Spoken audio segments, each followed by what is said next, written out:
চলো আজকে আমরা রওনা দিলাম মাম্মামের মামার বাড়ি। যেহেতু জামাই ষষ্ঠী স্পেশাল, সেই জন্য আমরা রওনা দিয়ে দিলাম। এখানে ওর বাবার টিকিট কাউন্টারে টিকিট কাটছে, আর এদিকে আমি আর মাম্মাম দাঁড়িয়ে আছি। তো এখানে আমি ভিডিও করতে ব্যস্ত, আমার মাম্মামও দাঁড়িয়ে আছে, সেটাও তোমাদেরকে দেখাবো। আর এই যে মেট্রো স্টেশনে উঠে গেলাম।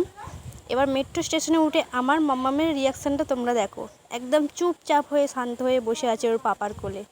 দেখো, যেন মনে হচ্ছে কিচ্ছু জানে না, খুবই শান্ত। কিন্তু মোটেও কিন্তু এতটাও শান্ত না। ও বাড়িতে থাকলে খুবই দুষ্টুমি করে, কিন্তু এখানে দেখলে মনে হবে ও খুবই শান্ত। তো ওকে এখানে ছেড়ে দেওয়া হয়েছে একা। ও কিন্তু খুবই আনন্দ পেয়েছে, দেখো এখানে একা। ওর হাসিটা এখানটা কিন্তু খুব ভালো, হেভি রিয়াকশান দিয়েছে। ও কিন্তু খুবই মজাতে আছে এখানে। আর এই সেই হাওড়ার মেট্রো স্টেশনে ব্লু লাইন, এখানটা কিন্তু ব্লু লাইনটায় খুব মজা পেয়েছিলাম আমরা। পুরো একদম অন্ধকার হয়ে এসেছিলো, তো দেখতেও খুব ভালো লাগছিল।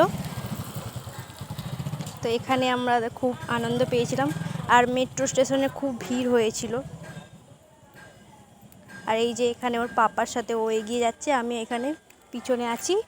আর এই যে আমি ভিডিও বানাচ্ছি, ও গেছে, ও ভাবছে নিচে এটা কি, তবে ও বুঝতে পারবে বড় হলে, তখন বুঝতে পারবে, এখন ও বুঝতে পারবে না। চলো আজকের এই হলো আমার ভিডিও, আবার দেখা হবে নেক্সট ভিডিওতে।